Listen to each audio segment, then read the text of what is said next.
We're set. We're set. Yep. All set to go. Should I ask about the last? Yes. Is there anything from last week's, last interview that you would like to add? Did we give them Oh. a transcript? No, not yet. I don't think so. We went over it. I can't think of anything. If we do, we'll add it. Okay. How do you pick names for the streets in town? Well, that was easy because this. I believe it was the planning board that came to us at one time. We were choosing the names when we were on the historical commission, both of us, and actually someone named a street Tulip. Wait a minute, wasn't it? No. A Lady Slipper Slipper Lane. Lane. And they really didn't like that. I think it was a planning board. So they came to the historical commission and said, we would very much like you to concentrate on historical names or family names. And of course, that's what we were doing originally. I don't remember who came up. I think it was somebody that lived on the street, perhaps. But that was how we began really concentrating on naming certain streets after people that had lived in the area or events that had happened there over the years. What are some of the significant changes the town has undergone over time? Some significant changes. Well, there are many. Things perhaps was the coming of the railroad in 1870. That brought a whole new life to Marshfield. And about the same time that happened, the town was growing anyway, and there was a need for new streets. So, but you want to know significant events. Well, that was one of them. The Marshfield Fair, the opening of the Marshfield Fair in 1867. Yeah.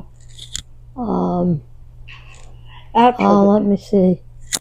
Actually, speaking of the fair, that's an event we should really, I guess we talked about perhaps. Mm-hmm. It started on the town green and not where it's located today.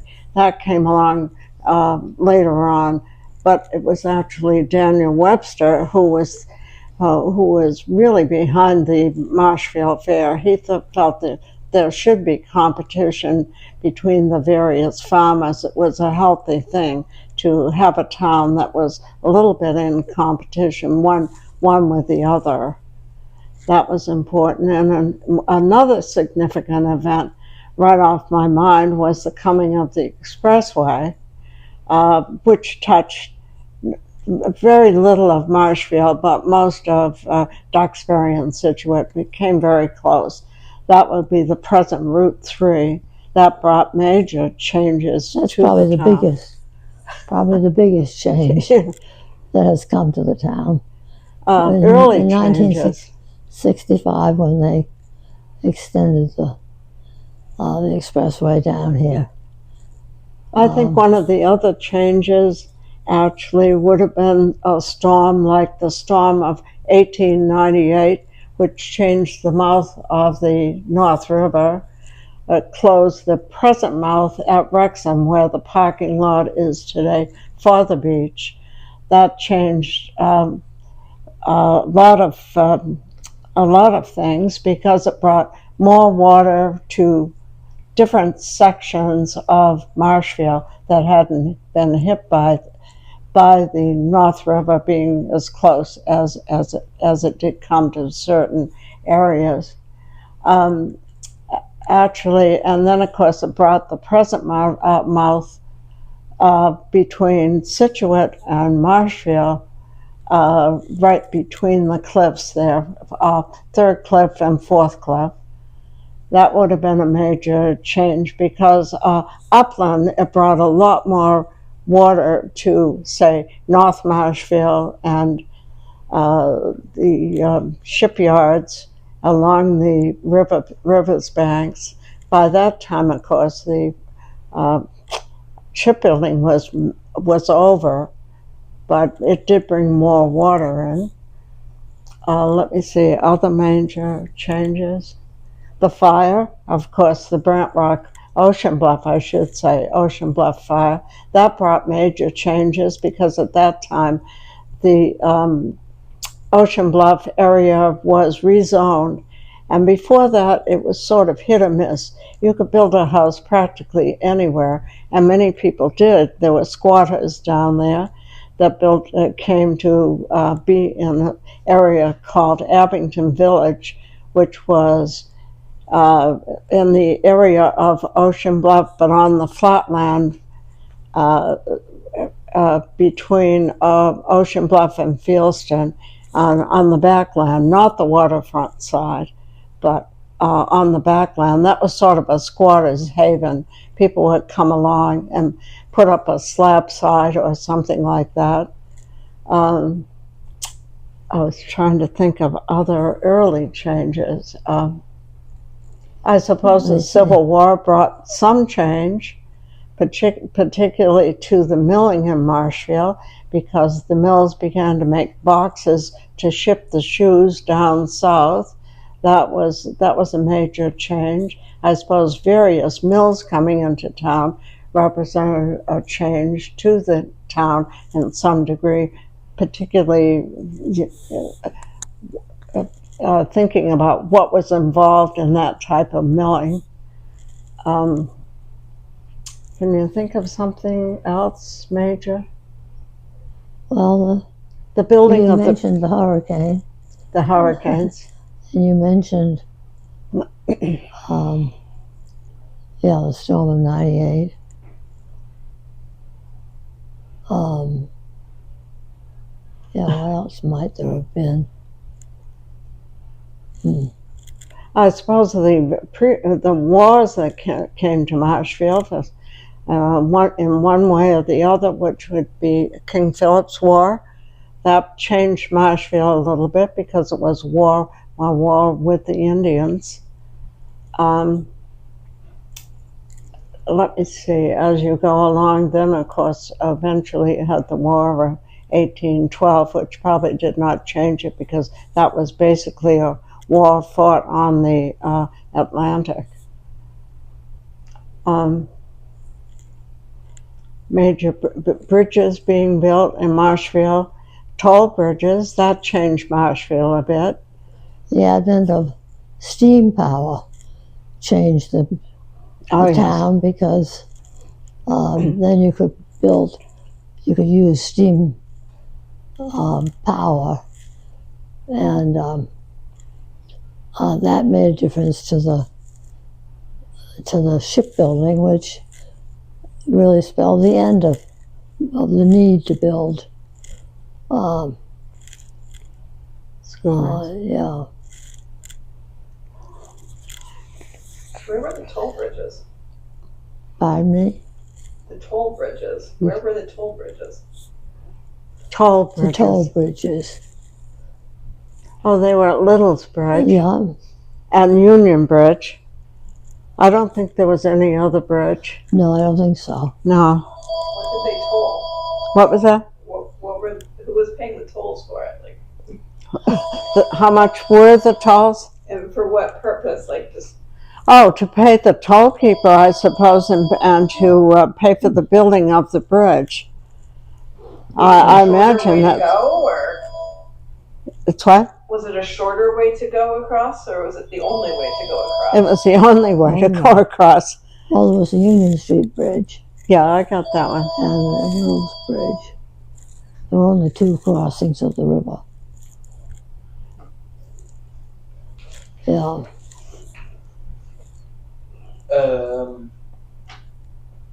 How have community traditions, values, and social structures evolved? Oh, well, we can talk about the churches here because That's the right. churches were made a great change in Marshfield. As the people moved into Marshfield, they needed churches, they needed social clubs. As far as Marshfield did not have a lot of fraternal clubs, I think that most people went to Hanover. There were fraternal organizations in Hanover. They came a little bit later on, but the social, I believe each little town had a social center. Very often they built, for instance, after the Civil War, they built a GAR Hall, which it was called the Grand Army of Republic, and the hall was built in a couple of sections of town. One of the big ones was up at Marshfield Hills, which is still there, being used today by different organizations in the area. The North River Arts Association. Yes, the North River Arts came along, and they used the building. And I was trying to think of other organizations. Of course, we have a Kiwanis Club here in Marshfield. Let me see. And each church had a social hall connected to it or next to it. And of course, the churches began having, the Protestant churches began having social groups which put on dinners for people and different events at Christmas time and Thanksgiving. And we had a lot of social activity just because a section of the town began to grow and people began to sort of bond together. And if someone was sick, in went a group of ladies of the church, usually ladies, that would bring meals to the more unfortunate people in town. Many organizations just grew like topsy, and because there was a need. Today, I don't think there are as many organizations as there were back around 1900. I think there are few of them simply because there's television and there are all sorts of things that go on in the home today that we didn't have radios and televisions and more communications on a smaller of a smaller type that perhaps took the place of the bigger organizations.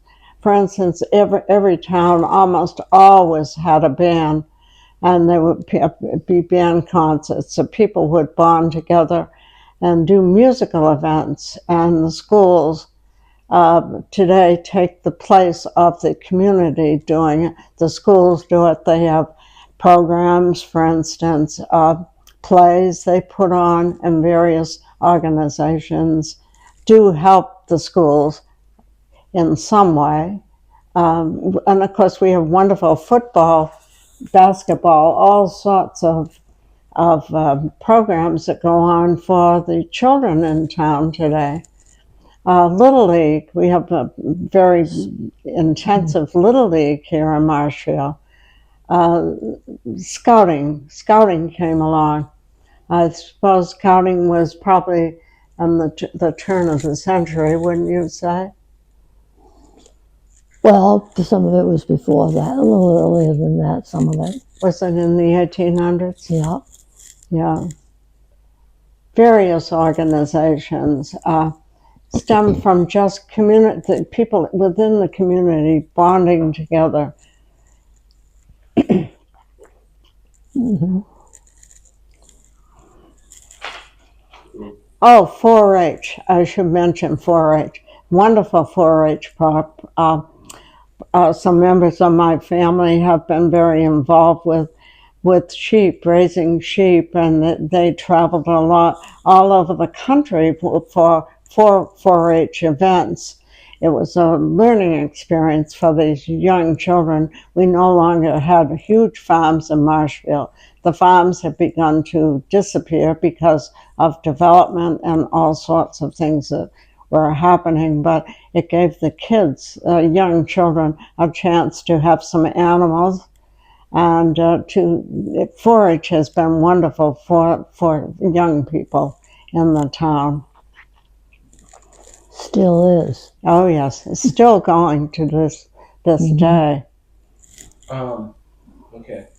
Can you tell me about a specific turning point in the town's history? Turning point. Turning points in the town's history. Well, shipbuilding disappearing. The shipbuilding, yes. It was also the beginning of shipbuilding, Yes, and then the end. at the beginning and the end. Shipbuilding sort of was, it was wonderful. If there's a wonderful book out called Shipbuilding on the North River, written by Briggs, and he covers just about everything to do with shipbuilding in it. And it's a wonderful book if you can get a hold of it in the library to really read, because shipbuilding took over the whole community. You could had a wonderful way of expressing it. You could hear the men working, the carpenters working. It would travel over the valley, and he has a wonderful way of describing the little events involved with shipbuilding, and almost everyone in the valley had something to do with shipbuilding. Shipbuilding, right. There were the builders themselves who were building the ships. Then there was the need for an ironworks that would produce the tools they needed for shipbuilding. The blacksmiths. And the blacksmith. And so that almost everybody in the town was involved in that industry. And it certainly made a lot of difference and was a turning point from many points of view, both when it came along and when it died down.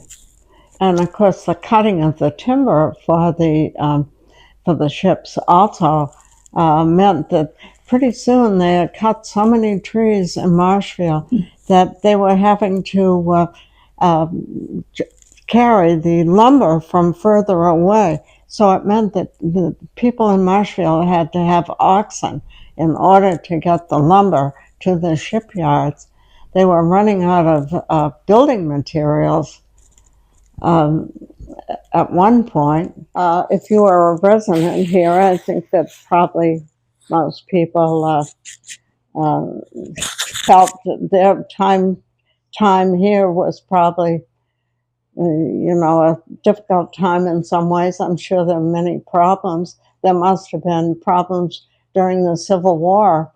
In fact, we don't know very much about it, but we were supposed to have had an underground railroad here for the blacks, but I'm not sure. It's never been proven. Some people think it has been proven, but we have not found any proof. I imagine it was so controversial at the time that it probably all papers or anything that was written about it at the time were highly secretive and probably destroyed. During the early part of the century, I suppose there were many turning points when Marshfield became Plymouth Colony. The colony system was set up around 1695. 1695. Yeah. And Marshfield became... That wasn't the colony system, it was the county system. Oh, the county system. That's right. It was a colony. It was yes. The setting up of the three counties, Plymouth County, Bristol County, and Barnstable County, in what had been the Plymouth Colony, but it separated them so they each then had a separate court and a separate government. And That changed the government. You can explain a Yeah. little about that, Cynthia, how the county government well, became.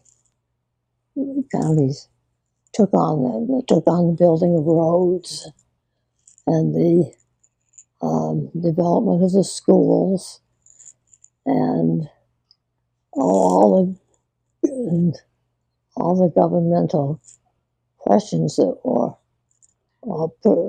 And that was an elected position. I mean, the elections were held much like things in England. It was probably the same type of system. So was that the system that Isaac Winslow was involved in? The first who built the house? Yeah, he was involved in a lot of that, really setting up of the basic governmental needs, the needs for a House of Representatives, or putting together all And the court system. in the court system. And Honorable Isaac of the Winslow House family was a judge. He was, Each one of the 5 Winslow families that lived here in Marshfield, each one of them was very active in the politics of that area that they lived in. So, and he was always referred to as Honorable Isaac. right. And his son was his son was General John, right? Yeah. Yeah, who became a general in the military. Josiah, instead of going to Harvard like all the first families, I shouldn't say all of them, but I believe Josiah went to Harvard.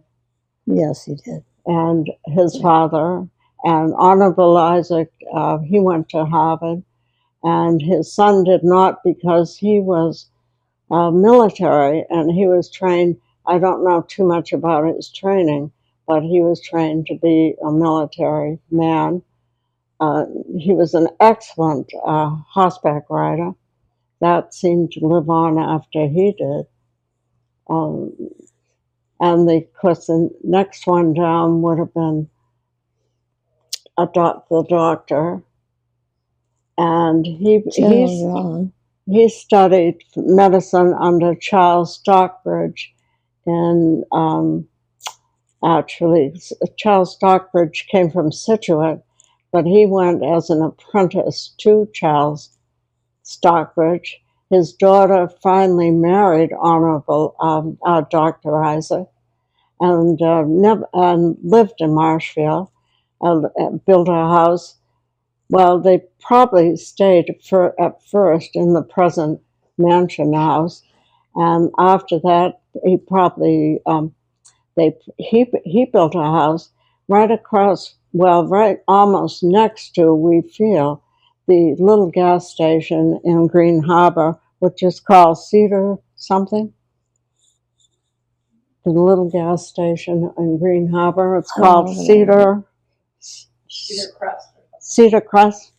And we think that Dr. Isaac's house was right there between there and the road that goes up on the backside of Gotham Hill, because of the fact if you go directly down to the marsh, you will find an excellent landing place at the very end of the road. I can't remember offhand. It's Atwell Circle. You go down to the very end of Atwell Circle. Rocky Point. Rocky Point is a marvelous landing place. And of course, they could have come up from Plymouth, and they did a lot of their traveling back and forth to Plymouth via boats. And the river touched the highland there, so that people could embark from the boat and get right off the boat. I don't mean highly, they're very large boats, but fairly small boats. And of course, they could, on a good flood tide, boy, you could get right in there. You wouldn't want to go up on the marsh with their little boat, but you certainly could find the center of the river there, okay? And so Dr. Isaac's house, and some of us feel, Cynthia and I do, that the Isaac Winslow house was moved over the water to Kingston because that's a huge house. Now, unless they took the house apart and moved it piece by piece, but it's a 2.5-story house, which still exists in Plymouth today, and it was Dr. Isaac's house. He chose not to live in the mansion house. He chose to live in his own house. That could be because his father was still alive when he married Stockbridge, the daughter of Caroline. I believe her name was Caroline Stockbridge. And yes? Elizabeth? Oh, Elizabeth, you're right. You got it. It was Elizabeth. I'm not thinking straight You're with right. that.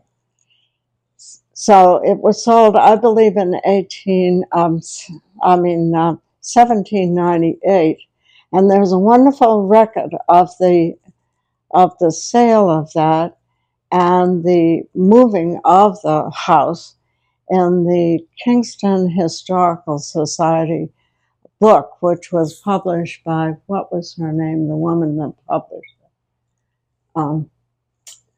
Actually, that was our reference that we used when we wrote the Town of Villages, because we wanted to have a record of Dr. Isaac's selling of the house there. So that's something that's really a bit controversial, because we do find references of the fact that at first Anna Green's diary states that first they would go to the general's house and then they would go to the doctor's house to have tea or visit and so forth. So we have found many, many records of the doctor's house being in existence. And for years, people sort of overlooked that entirely, but it certainly did exist, certainly was moved. Certainly, he raised his family there, and I believe, I'm not positive off the top of my head how many children he had, but he had several children that were born in the house Dr. Isaac did. So I don't know how I got to this point. Well, we were talking about turning points in Marshfield history. Oh, I see. And I'm sure the departure of the Winslows, and when Dr. Isaac died, he had only one son, John, left. John, who was a lawyer, who actually had married a woman from Hanover, lived in Hanover for a short time, then moved the family and himself to the south, and he was later, I believe he was died under very strange circumstances, but the house actually had gone to him, and then, of course, eventually it was sold at auction. So the departure of the Winslow family from Marshfield, and also the Revolution, they were, of course, Tories. They were all loyal to the king. But Isaac did not have to leave, as many of the other people were thrown right out of Marshfield and had to depart, like the Thomas family. Nathaniel Ray Thomas was the last to live in his house down there. He was removed to New York by the Patriots, and after that he went to England, spent a great deal of time in England, and then eventually ended up in Windsor, Nova Scotia, back with his family. His wife was up there. At that point, she had to leave Marshfield, And along with all of her children, I believe she took 9 children with her on a boat right out of Humrock. And what furniture they could take and clothing and so forth, they took with them, but they never came back to Marshfield to live at all, except for their youngest son, John, who did come back and live in the present Winslow, well, present Daniel Webster House. He lived there for many years, but the reason he was able to do that was because his mother had received her thirds of the property from I believe it came from the Massachusetts, didn't it? She was given the widow's third. What was what? Sarah Sarah, yeah. Deary. Yeah, no, not Sarah. Yes, excuse me, Sarah Deering. That's right. And so he, because he got his mother's thirds, he was allowed back here to live, and he did marry a couple of times, twice, and had children, and they lived on in Marshfield. But really, I think that they were sort of absorbed into the community because they have been part of the community, the Thomas family. Do you want to add something else to all that? Well, I think you've How covered. would the English diaspora or the Loyalist diaspora have affected the revolution, Marshfield? Of course, that was a turning point. I mean, we're talking about probably the biggest turning point was the American Revolution, which we sort of overlooked.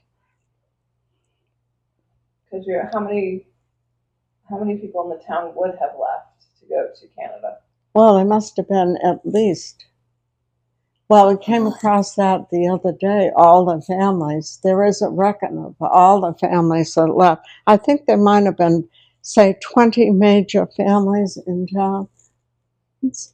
Something like that. Probably sounds. Probably the wealthiest group were the Tories, and they were part of the Tories that had to leave. And probably it was the most educated part of Marshfield that left. The farmers in Marshfield probably were the patriots, and they did not leave. So it made probably a very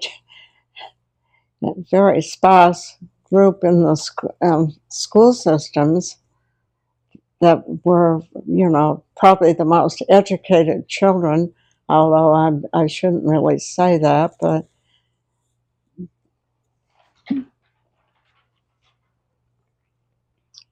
we can really go into that in depth. That's a whole subject in itself. Yeah. I feel I haven't done that justice. Well, you Been so long. you got into the revolution. Yeah. And and of course the British troops coming to Marshfield, which they actually came down here. They were sent down here because there were so many Tories here, and they wanted to defend Nathaniel Ray Thomas, who was probably the most outstanding Tory in town, and the Winslow family. They were, of course, in the government.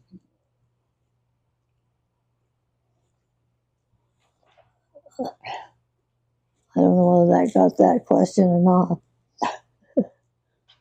Okay. Are there any local legends or stories about important historical figures or events? Well, yes, certainly are. There are tales of the different Winslow families, and then Nathaniel Ray Thomas, the revolutionary history. That era of the town is filled with people who well, there are little stories about some of them, and it's the kind of thing we're always looking for, some more primary source material, more material that was actually written by the people that experienced um, the life of that particular time. Actually, shipbuilding on the North River that I mentioned before is filled with little stories and anecdotes, and people just, well, for instance, there's one story as one of the school children sat on the steps of the schoolhouse down in Marshfield and actually watched the British troops march into Marshfield. They were on their way down to the Nathaniel Ray Thomas house, and he sat there and watched them march in, and that's in shipbuilding. That's just one of the many, many stories. It's great reading if you can manage to get through the book. It's quite a hefty book. So what's the legend about Dr. Isaac and the linden tree? About what? Dr. Isaac and the linden tree. Oh, I don't think I know. Him hitting his can against the ground and then a linden tree sprung. No, I don't know that. I don't know that one. No, They say it at Governor Winslow's school all the time. Oh, really? They do? Well, we'll look it up in shipbuilding and see if we can find it. Do you think it's in shipbuilding? What? Do you think it's in shipbuilding? No, I don't think I ever read it, and I pretty much know shipbuilding just from working with research. My goodness, that's amazing. What's the rest? I don't know. I've only ever heard that Dr. Isaac hit his can against the ground and then the linden tree sprung up at his feet somehow. Oh, yes, I have heard that. Athena and the olive tree. Oh, yes, yes. Oh, my goodness. Oh, I don't know that. I always understood, actually, the linden tree was planted there by one of the Thomas family. It came from the big old tree over on the Thomas estate. Oh, okay. There was a huge linden tree there, which survived up. Well, in fact, I did see the linden tree. It was still alive in maybe 1950 or 60, what was left of it, but it was huge. It was right outside the door of where the old house stood, the original house. Yes, it got kind of an award as it was Right. the largest known linden tree. In fact, my nephew, Ken Shepard, actually, I told him that it had been cut, and he came down with Cynthia and myself to the estate, and it was lying on the ground over there, and so he took pieces of the tree, huge pieces. I bet he worked for maybe a week on getting pieces of that tree and brought it back to his woodworking shop up in Maine. And I have a bowl that's made from one of the other trees that was cut at the same time, an old maple tree. And it was beautiful wood, very light wood. And he had pieces of the linden. In fact, he was still selling them up in Maine, maybe about 20 years ago. Mm-hmm. Different things he made from the tree. He's a very expert woodworking person. So he follows in the footsteps of Isaac Winslow Magoon, who was an expert at woodworking.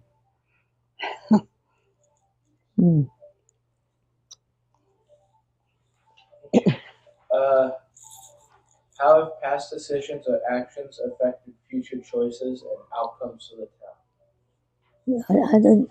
What's that? You'll have to read it again. What's read it. Noise? Am I going insane? No, there's a beeping sound. There's a what? Like a chime going through, whatever. Oh. Oh, it's the oven that came on, maybe.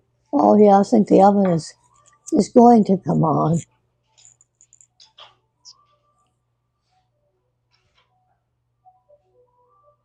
Somebody's alarm. Is this your phone or Esther's? That's probably Esther's. My phone's up there by the phone. Oh, ask her to, I guess, to come down to it.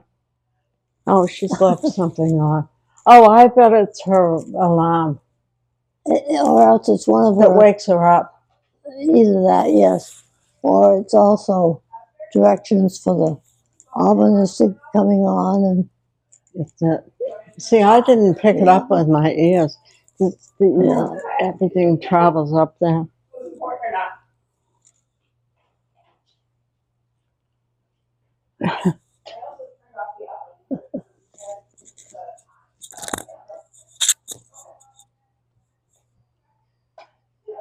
Where were we? How have past decisions or actions affected future choices and outcomes for the town? Let me see, what was that? How are past choices affecting today's, the town? You mean today? Is that what you mean by that? How have past decisions or actions affected future choices and outcomes for the town? Well, that's a tricky one. That's tricky, all right. What past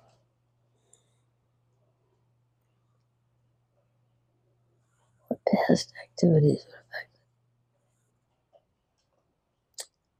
Well, something like the Marshfield Fair. They had to make the decision to set that up as a fair. And it really did go back to Daniel Webster and his interest in agriculture and in experimenting with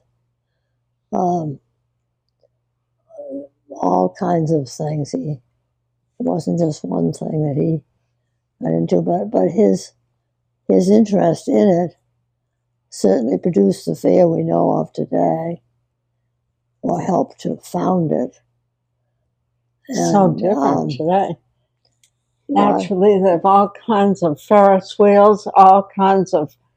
It's evolved into something very different than it was in Webster's time, and no doubt about that. Webster had a lot of influence on this town. If anybody could be said to have changed the town a lot, in many ways, it's certainly Daniel Webster. So, and he did it with his interest in agriculture and his interest in hunting and fishing, and he had a broad sphere of influence. And it went on long after his death, and here we are talking about him today. So, actually put off the Civil War for probably roughly about 10 to 15 years. Well, his debates were, were very influential. He was very some of the major decisions. But he was, as we all know, for the Union, for keeping the Union the then states together. One and inseparable. But anyway, is he the reason why the game farm came into Marshfield, or is that later? It was later, but it was influenced. It had an influence on that too, I think. Yes. I believe. Yeah. That and the dike. Pardon me? The dike. Oh, the dike. Well, the dike feud. Oh, that's a good one. Actually, the dike. They waited until after.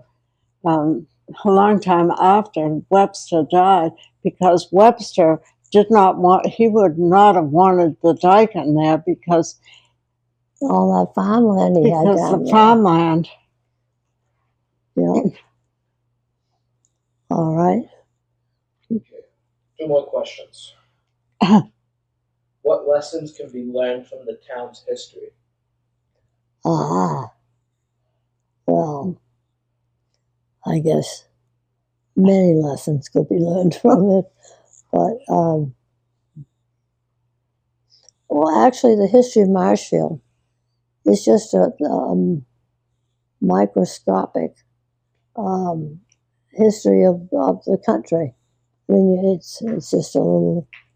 It's one little part of the country that was making big decisions during those particular years that Marshfield was growing as the rest of the country was, and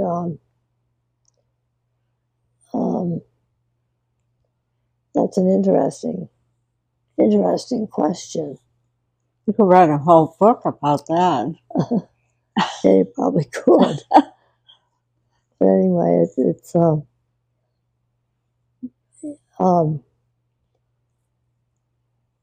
each phase of history that the town went through was reflected in what was going on here, and it was certainly a vital part right from the beginning. It was one of the original states to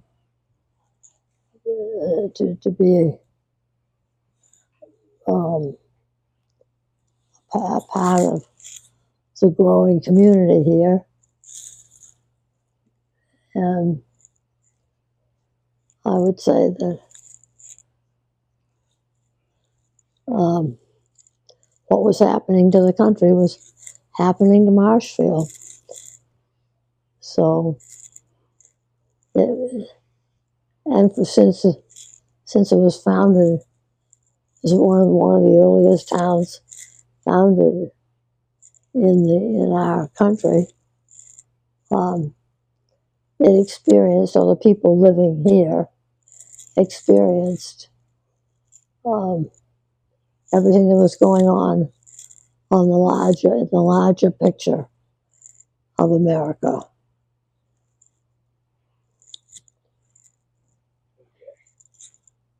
So I always think that the school children could benefit so greatly here from a study of the history of this one town.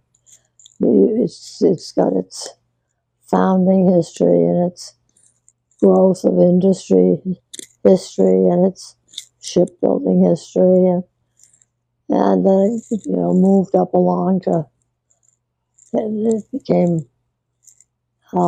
active during the Revolution and on up through the other some of the things we've mentioned: hurricanes and floods and wars, and it's sort of a big picture. Okay, last one. How do you think the town's history relates to the present day?